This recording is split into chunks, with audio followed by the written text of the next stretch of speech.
paid it all.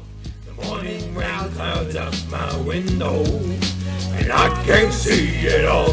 And even if I could, I'll be glad. Put your picture on my wall. It reminds me that it's not so bad. It's not so bad. Dear Uncle M, I'm so upset that you haven't responded to my letters. I realize that you demanded anyone who writes you must write in verse, but that is just stupid. You can shove your unbearably high standards up your grandma's bleeding ass. I'm worried that with this whole 27 Club nonsense, are you gonna be next? They took Fredo, they took Chekhov, even K-pop ain't safe from the hard dick of fate. I'm worried you'll be next, but you've made it so far. You've got to know the secret. Sure, I believe that Robert Johnson sold his soul to the devil, not knowing his soul would be recycled thousands of times, fucking it up for Cobain, Winehouse, and whoever else just happens to end up on the list. But you gotta know the Man in Black personally. Who's next? Posty Maloney? Lodi? Please don't take away the Rico. How old are you anyway? Oh god, yeah, you're fine. No need to worry. But hit me back just to change. The doctor. P.S. Do you still have your foreskin? I keep mine marinating in a jar of bull piss. I fucking hate it when you leave, 'cause you got something that I need, and I'm not standing on what an idiot. this each week. Elliott Smith is dead. He died on October 21st, 2003 at the age of 34. Damage bad at best, but now he's fucking dead. Now who the fuck is Elliott Smith? Now I tell people that I knew what was coming next from jbostTV, okay, and all this bullshit, and I'd always kind of get the same similar reaction. Oh yeah, that mass shooter. Oh yeah, cool. Well, fucking go on your Lucky Charms or whatever. No, you uncultured milk. Not Elliot Roger, Elliott Smith. This soft and sweet-sounding sad boy. But I don't have the balls to tell them that to their face, so this is my soapbox to prove that I am the alpha male. He's the type of music that you put on when you can't quite muster the tears out of your pee hole because Charlotte broke a stupid little heart, but you refuse to delete her nudes because you're a scumbag. Known in his time alive as the saddest man alive, he was the kind of person that was just seeking as much acceptance as he can from the world, but entirely adverse to the realm of fame. He's shy, he's awkward, he doesn't want people looking at him. I mean, look at this fucking interview! Oh, most people think that, but folk is like a style, you know? Folk usually has like one point, and it's usually a moral, you know? Whereas like pop has a song can mean nothing or it can mean lots of things, and no one can be sure which ones they are. Right. So. A face only a mother could love. But he'd really get mainstream success out of an Oscar nomination for his music used in the movie Good Will Hunting. Not that an organization of circle suckers should influence your opinion in any way whatsoever. Like bad shit, and if somebody calls you out for it, they're just being an asshole. But it's time to go back to Elliott's childhood. And we're gonna build this shit from the ground up. We're gonna lay a foundation. We're gonna put a nice little gazebo out in the yard for you. It's gonna be great.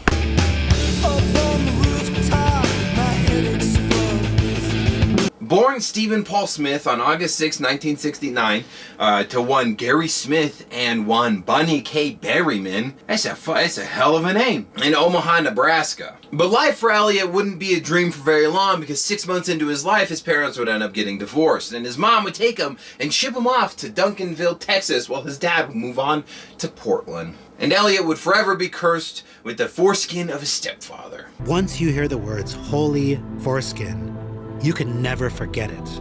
And Texas would act as the skid mark on Elliott Skid's life. He'd even get the shit tattooed, the image of the state tattooed on his arm to always remind him of the awful shit that went down and to just stay the fuck away. And it's primarily, as far as we can assume, due to Charlie Welch, which was Elliott's stepfather. Elliott, through many interviews or whatever, was always very tight-lipped about any abuse that possibly did or did not happen. And even his childhood friends didn't really notice anything out of the ordinary, but it doesn't change the fact that, you know, something inside of Elliott just wasn't fucking right. You know, there was something wrong. Something happened. You never know what happens behind closed doors. And even in Elliott's work, you can see a lot of these allusions to abuse and, you know, specifically citing Charlie in a handful of his songs. But he'd always see his songs, he'd always talk about his songs as more of a dream interpretation as opposed to a direct chronologic, you know, happening of his life. It's a metaphor about the process of life. You know, nothing's ever personal. It's not like you're trying to work through. It's not like Marriage Story is obviously about Noah Baumbach's divorce. He just decided that he had a dream about divorce one day and wanted to make a movie about it.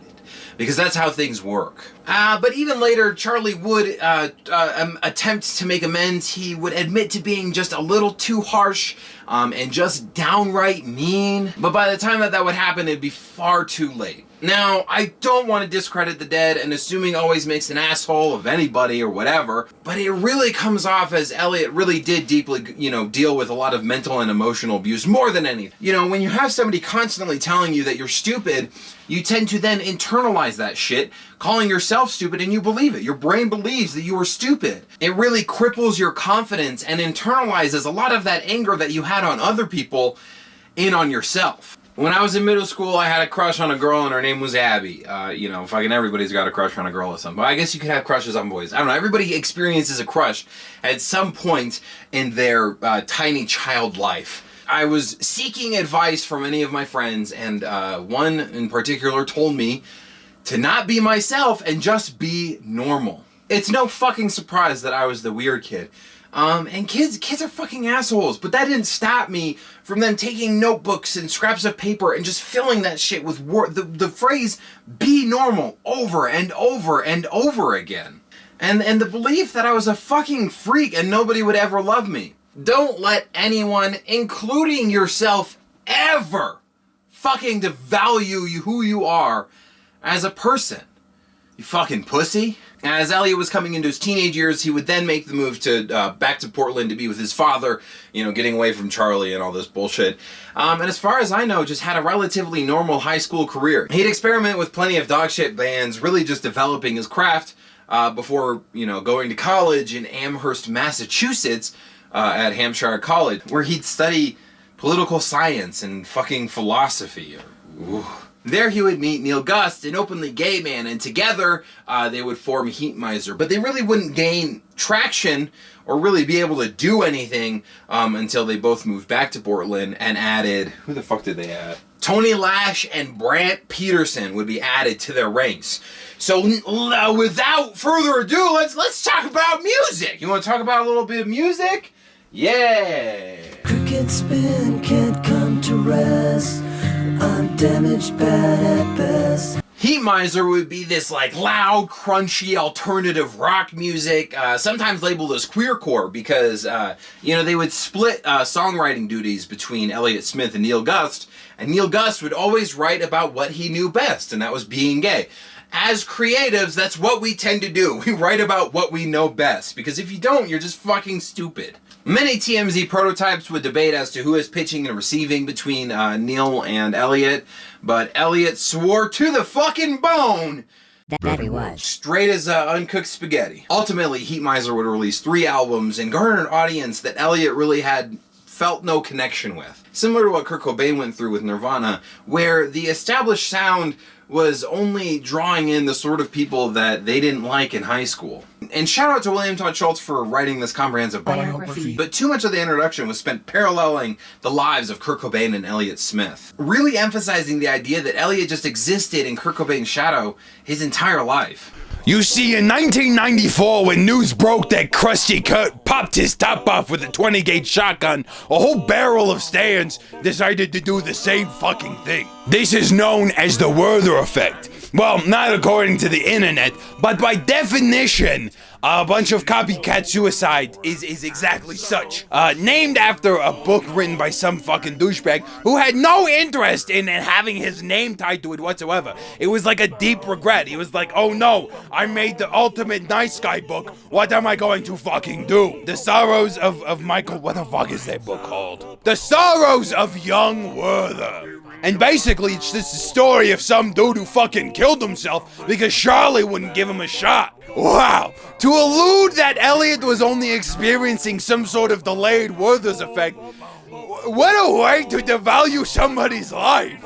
So at the urging of his current girlfriend, Elliott would start developing his own solo work. A much softer, more melodic tone, and you can even kind of see this transition in a lot of Elliott's Heat Miser songs from album to album. But by 1996, Heat Miser would disband due to opposing personalities and, you know, just overall band drama. But Elliott's path to success was already kind of laid out to him with his solo work. He'd move to Brooklyn where he'd meet Gus Van Sant, who'd say, "Wow, so crazy, I am also from Portland. Wow, I want to use your music in this movie that I'm making. Wow, and make sure that one of the songs is on release so that we can get that Oscar nomination, because the more nominations that we get, the bigger my balls will swell."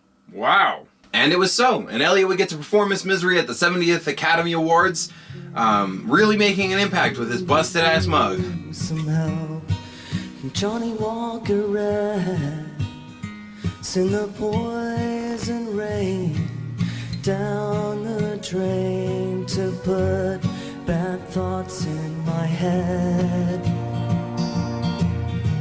The two tickets torn in half and a lot of nothing to do.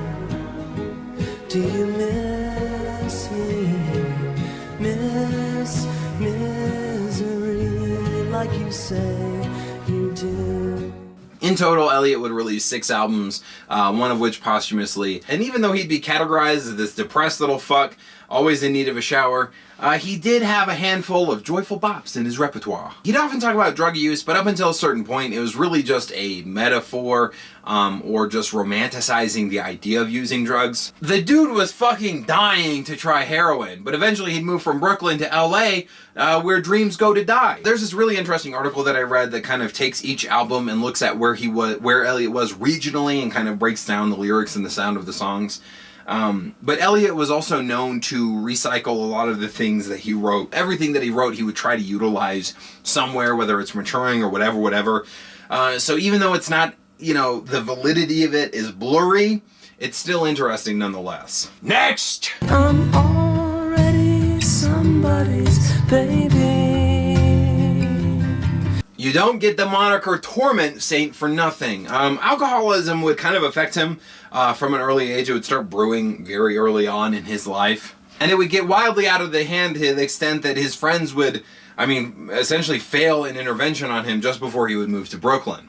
And then in 2000, either in, post-production or while touring Figure 8, that's where he would really start getting into the hard drugs, that good old substance abuse. Speed, crack, heroin. And it's even reported that he would spend upwards of $1,500 a fucking day on crack and heroin. But even so, Elliott didn't want to be this beaten-it junkie, even though he was romanticizing this bullshit in the wide array of his work. But he would constantly check himself into rehabs and 12-step programs, trying to get clean, but it would never work because he could never get past the first step. Admitting that there is a problem, that there is a greater force at work, that you are powerless, that you need help. But with most addicts, there would be a deep delusional paranoia that would start to brew, believing that his record company was breaking into his apartment, bugging his apartment, believing that, they were trying to steal his music, that they were trying to get rid of him, a long list of just bullshit that you make up when you're fucking zonked out of your head. Multiple projects would be abandoned or fizzled out, even one with John Bryan, who is the one responsible for the culmination of Mac Miller's posthumous project, Circles. And John Bryan specifically citing that he didn't want to work with Elliott because of the drug problem. Jennifer Chiba, fucking remember this name, stated that Elliott's drug use was directly related to a deep-set pain that came from his childhood, but she was not at liberty to say exactly what that was. Jennifer Chiba is a half-Japanese woman born in Japan, but raised in Texas. She dated Rivers Cuomo of Weezer on and off from about 1992 to 1995, and would date Elliott on and off from around 1999 until his death. She would also be one of the last people to see Elliott alive. Shall we discuss the suicide attempts? From overdosing to showing up at a recording session with a gnarly scar that he'd be like, "Hey guys, look at this!" And any number of self-harm scars of cigarette burns up and down his arms. All over. But there's the straw, or more so, the 50-gallon milk jug that broke the camel's back. The irrefutable proof that Elliott was suicidal and needed help. The time Elliott was impaled by a tree.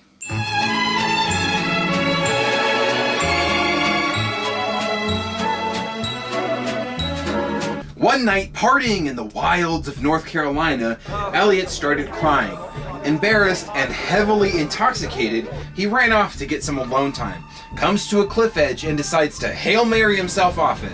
One last desperate plea to end his life. But thank God there was a tree to break his fall and leave a gaping hole in his back. An extraordinary way out, but here's the issue. With the wound being on his back and the inclusion of alcohol, is this really a genuine suicide attempt and means to escape the awful life?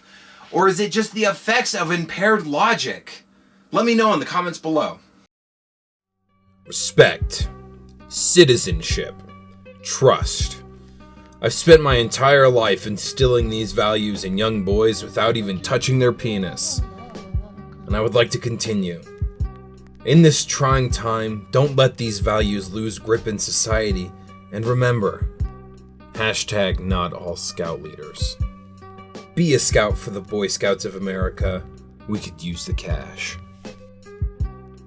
Something's happening, don't speak too soon. Elliott would finally get clean via a neurotransmitter restoration center. Basically, they would hook you up to an IV with amino acids and saline solution.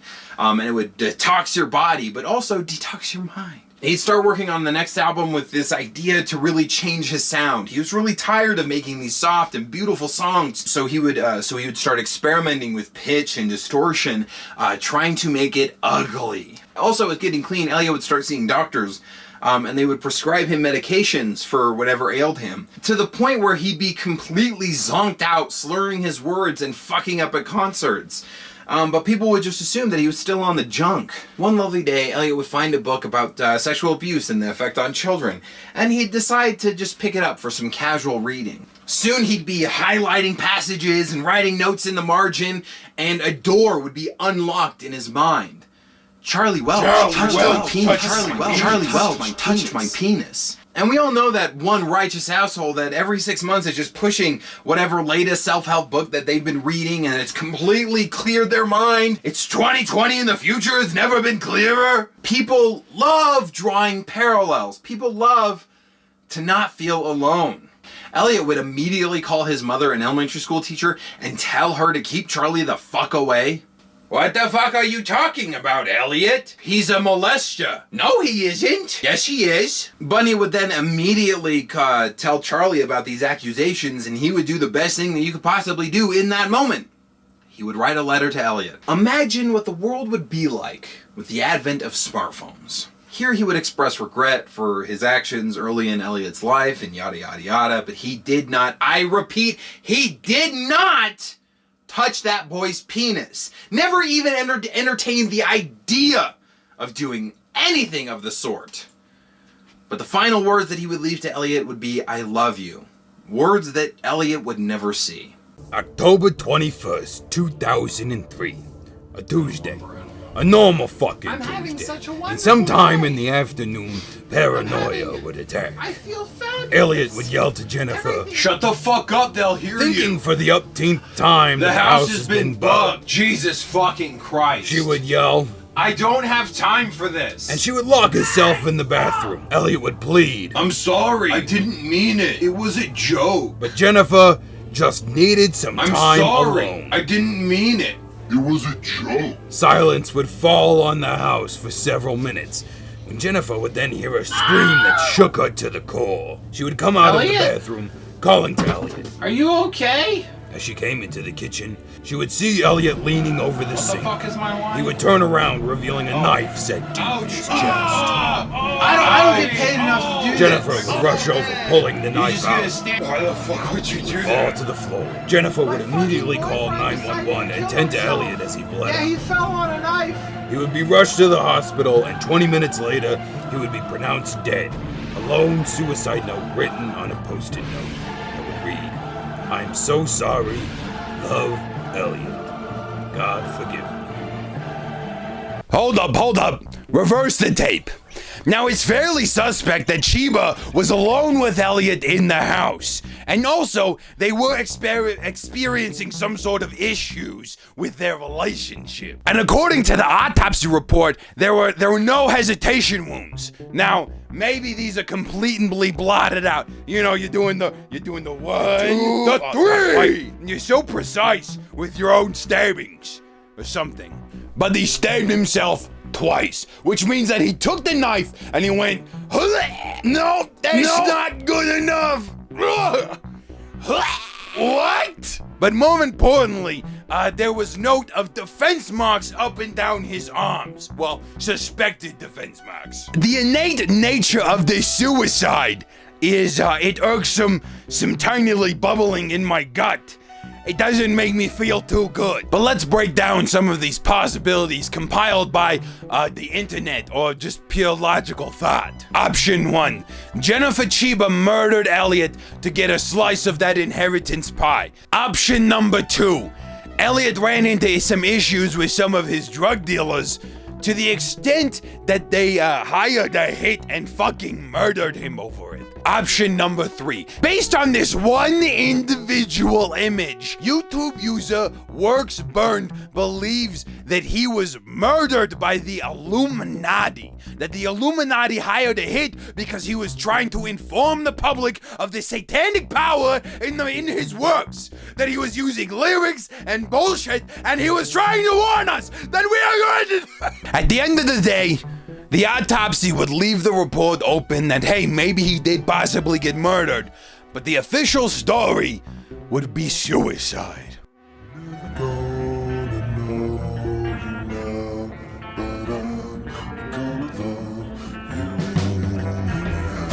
An album would be released after his death, and the influence of this ugly sound and, you know, all of these things that he was wanting to do, it's barely there. It comes off as just, you know, more than anything, another Elliott Smith record. And tension between Chiba and Elliott's family would never really settle. But I think more importantly, don't let your brain make a pussy out of you. To believe to be a successful artist, you have to be this brooding, self-destructive piece of shit.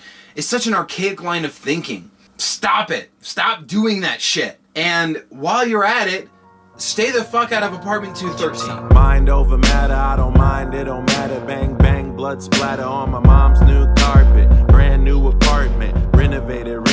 Shout out to the world, I intimidated bitches. Regret half the girls that I penetrated.